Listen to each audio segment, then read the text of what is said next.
तो सबसे पहला नाम है गणपति। इस संगठन का सबसे बड़ा प्लानर माना जाता है। इसके अलावा दूसरा जो नाम है उसका नाम है मिशिर बेसरा, जिसको ईआरसी का प्लानर माना जाता है। वहीं तीसरे नाम की अगर बात की जाए तो पापा राव का तीसरा नाम है, जिसे बड़ा नक्सल कमांडर माना जाता है। तो ये कुछ प्रमुख नाम हैं, ये तीन जो अब मुख्य नाम हैं जिन पर अब सुरक्षा बलों की टीम नजर बनाई हुई है। इसी बीच एक बड़ी खबर, महासमुंद में नक्सल मोर्चे पर ऐतिहासिक और बड़ी खबर सामने आई है। पूना मारगेम पुनर्वास से पुनर्जीवन अभियान के तहत बीबीएम डिवीजन के 15 सशस्त्र नक्सलियों ने हथियार के साथ सरेंडर किया है। इनमें 9 महिला और 6 पुरुष नक्सली शामिल हैं और इन सभी ने अपने अत्याधुनिक हथियारों के साथ ADG Naxal, IG Raipur, IG Sambalpur, SP Mahasamund, SP Bargarh, SP Balangir, जिला पुलिस और कलेक्टर महासमुंद के सामने आत्मसमर्पण किया है। यहाँ के समस्त मीडिया के प्रतिनिधियों का ये सुरक्षा बलों के लिए एक महत्वपूर्ण दिन है।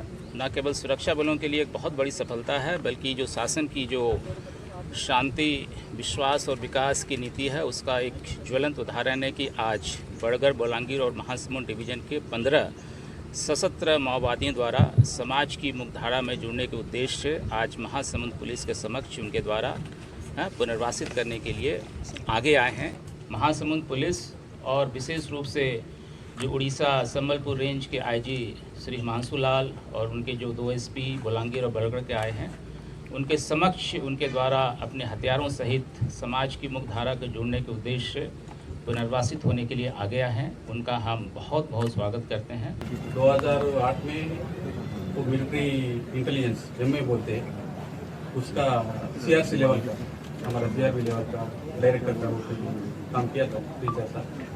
बाद में 2012 में वहाँ से उड़ीसा के लिए ट्रांसफर कर दिया। तब से मैं अभी भी जितना लोग आए हैं वो सब विचारधारा से प्रेरित होकर के आए हैं। ऐसा सिर्फ लेवी के लिए, गलत काम के लिए कोई नहीं है।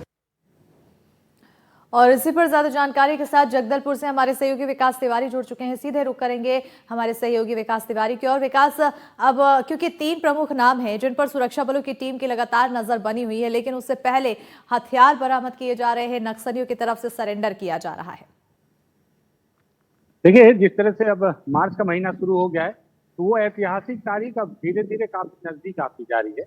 और जैसे जैसे नजदीक आती जा रही है वैसे वैसे अब उन प्रमुख नामों पर विशेष ध्यान दिया जा रहा है जो अभी भी जंगलों में हैं और जिनके आने के बगैर अगर वो वापस नहीं आते हैं तो माओवाद से पूरी तरह से मुक्ति का दावा किया जाना कहीं ना कहीं बेमानी है।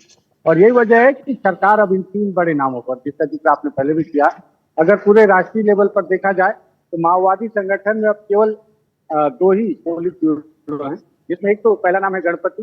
हालांकि गणपति जो है अब वो निष्क्रिय तौर पर है, वो उनकी कोई माओवाद संगठन में सक्रिय भूमिका नहीं है। 2018 तक वो महासचिव रहे और 2018 के बाद उनके बाद फिर बसव राजू को महासचिव बनाया गया, इसलिए उन्हें थोड़ा सा सेकेंडरी नाम रखा जा रहा है। लेकिन फिर भी वो जीवित हैं और संगठन में समर्पण नहीं किया गया है, उन्हें दरकिनार भी नहीं किया जा सकता। दूसरा बड़ा नाम है पुलिस ब्यूरो के तौर पर मिशिर बेसरा का, जो इस वक्त झारखंड में, और ये अभी सबसे बड़ी चुनौती बनी हुई है। चुनौती ऐसी नहीं है कि जवानों से उनकी मुठभेड़ हो सकती है, जवानों को नुकसान हो सकता है। चुनौती ये है कि अगर 31 मार्च तक ये वापस नहीं आते हैं या उन्हें न्यूट्रलाइज नहीं किया जाता है तो आप पूरी तरह से माओवाद से मुक्त कर देने की घोषणा नहीं कर सकते। और अगर दंडकारण की बात की जाए, छत्तीसगढ़ की बात की जाए, तो दंडकारण में अभी भी पापा राव एक बड़ा नाम है। हालांकि अगर पद पर देखा जाए तो बहुत बड़ा पद नहीं है, एसजेडसी लेवल के माओवादी हैं, क्योंकि जिस तरह से बीते 2 साल में पोलित ब्यूरो और सेंट्रल कमेटी के सदस्यों को मार गिराया गया तो उसके सामने डीके एसजेडसी बड़ा पद नहीं होता। लेकिन फिर भी अगर दंडकारण में देखा जाए तो पापा राव बहुत पुराने माओवादी नेता हैं और साथ ही साथ आदिवासी नेता हैं, और इसके अलावा अभी सबसे बड़े पद पर वही हैं डीके एसजेडसी के तौर पर। तो जब तक वो वापस नहीं आ जाते या उनकी गिरफ्तारी या मुठभेड़ में नहीं मारे जाते, तब तक 31 मार्च को माओवाद से पूरी तरह से मुक्त कर दिया गया ये घोषणा करना गलत होगा। इन तीनों नामों पर फोर्स लगातार काम कर रही है, सरकार भी हर तरह से वो कोशिश कर रही है। साम दाम दंड भेद से उन्हें पूरी तरह से आश्वस्त करने की भी कोशिश कर रही है कि आप वापस आ जाएंगे तो आपका स्वागत रेड कार्पेट बिछाकर किया जाएगा। बीते दिनों आपने देखा बीबीएम डिवीजन के 15 माओवादियों ने जो वापसी की, हालांकि इसमें एनडीटीवी की टीम की भी बहुत महत्वपूर्ण भूमिका रही और एनडीटीवी की टीम ने ही उन्हें सबसे पहले पहाड़ों से लेकर बाहर लाए और पुलिस के हाथों बिल्कुल, एक महत्वपूर्ण भूमिका यहाँ पर एनडीटीवी ने भी निभाई है। नक्सलवाद खात्मे को लेकर मोर्चा लगातार सुरक्षा बलों की टीम संभाले हुए है। सरकार की तरफ से भी लगातार प्रयास किए जा रहे हैं। जो 3 प्रमुख नाम हैं उनको रेड कार्पेट के जरिए वापस बुलाने की कोशिश की जा रही है। जुल्फिकार ज्यादा जानकारी के साथ भी जुड़ चुके हैं। जुल्फिकार, आखिर ये 3 जो नाम है चर्चा में है और इन पर लगातार नजरें बनी हुई है सुरक्षा बलों की, लेकिन ये अब तक क्यों नहीं सामने आ रहे हैं, क्यों नहीं सरेंडर कर रहे हैं, क्या मुख्य वजह मानी जाए?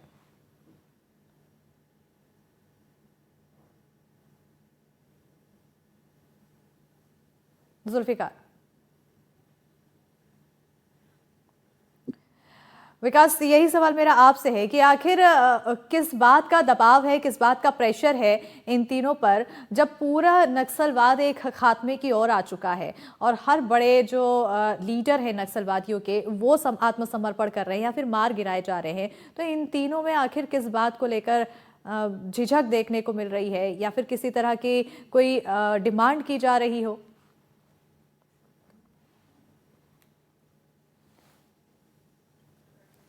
विकास जी, मैं सुन नहीं पाया था।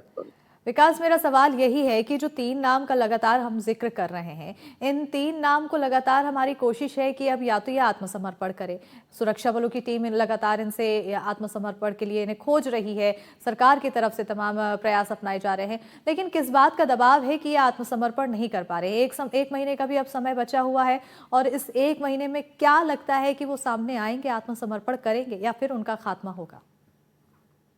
देखिए, जो ये 3 नाम हैं, हालांकि इसमें गणपति का नाम है जिसे हम दरकिनार कर सकते हैं क्योंकि वो इस वक्त निष्क्रिय तौर पर माओवादी संगठन के सदस्य हैं। अगर वो नहीं आते हैं तो भी मुझे लगता है कि सरकार को कोई दिक्कत नहीं होगी माओवाद से मुक्त इलाके को घोषणा करने में। लेकिन जो 2 बड़े नाम है जिसमें पापा राव और मिसिर बेसरा है, दरअसल मुझे ऐसा लगता है कि इसके पहले भी मैंने कहा है कि मिसिर बेसरा जो है वो झारखंड से आते हैं। आपको याद हो कि जब 2004 में इन सभी दलों का आपस में विलय हुआ था तो सबकी आइडियोलॉजी में थोड़ी बहुत असामान्यताएं रही, जिसे इन सभी ने एकजुट होकर एक साथ इस लड़ाई को लड़ने की बात कही थी।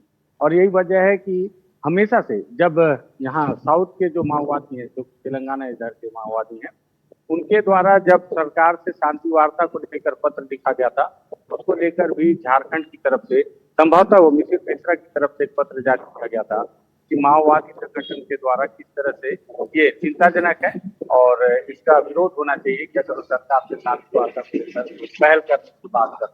तो यहाँ से एक बात तो और क्लियर हो जाती है कि दोनों ही माओवादियों के इलाके को लेकर थोड़ी सी मानसिक और सोच को लेकर थोड़ी सी असमानताएं हैं। और दूसरी बात ये भी लगता है कि जिस तरह से उन्होंने एक लंबा समय संगठन के लिए जंगलों में बिताया है, वापस आने में बहुत सारे माओवादियों को हिचक हो रही है। आपको याद हो अगर तो जब बसव राजू गिरी थे उस समय से माओवादियों के द्वारा पत्र जारी किया जाता था, पत्र जारी करने की शुरुआत हो चुकी थी कि कैसे अब सरकार की शांति वार्ता की जा सकती है। और उसके महासचिव के मारे जाने के बाद फिर वेणुगोपाल को सोनू दादा ने इस बात को आगे बढ़ाया कि वाकई में शांति बैठक होनी चाहिए। लेकिन उसी दरमियान देवजी की तरफ से इस बात को खारिज किया गया था कि समर्पण नहीं किया जाएगा और न ही किसी तरह की शांति वार्ता की जाएगी। तब एक बात का जिक्र लगातार होता था कि क्या माओवादी संगठन में भी 2 धड़ों में बढ़ गए हैं माओवादी।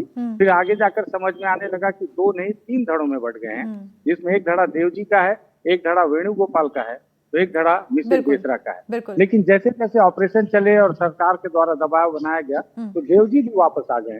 अब आखिरी इंतजार है कि मिसिर बेसरा। बिल्कुल, ये आखिरी इंतजार है। जुल्फिकार, आपकी ओर आना चाहूंगी क्योंकि अब तक जितने भी नक्सलियों ने सरेंडर किया है वो या तो सरकार की नीतियों से प्रभावित होकर आए हैं, यानी कि उन्होंने सीधे तौर पर अपना फायदा भी देखा है कि आखिर किस नीति में कितना ज्यादा फायदा हो रहा है, और इसी के तहत कभी वो तेलंगाना में सरेंडर कर रहे हैं, कभी वो छत्तीसगढ़ में कर रहे हैं, तो कभी वो अन्य राज्यों में जाकर सरेंडर करते दिखाई दे रहे हैं। तो क्या ये जो 3 नाम बचे हुए हैं इन्हें अभी इंतजार है कि क्या सरकार की तरफ से और भी कुछ नरम रुख देखने को मिलेगा तब वो सरेंडर करेंगे?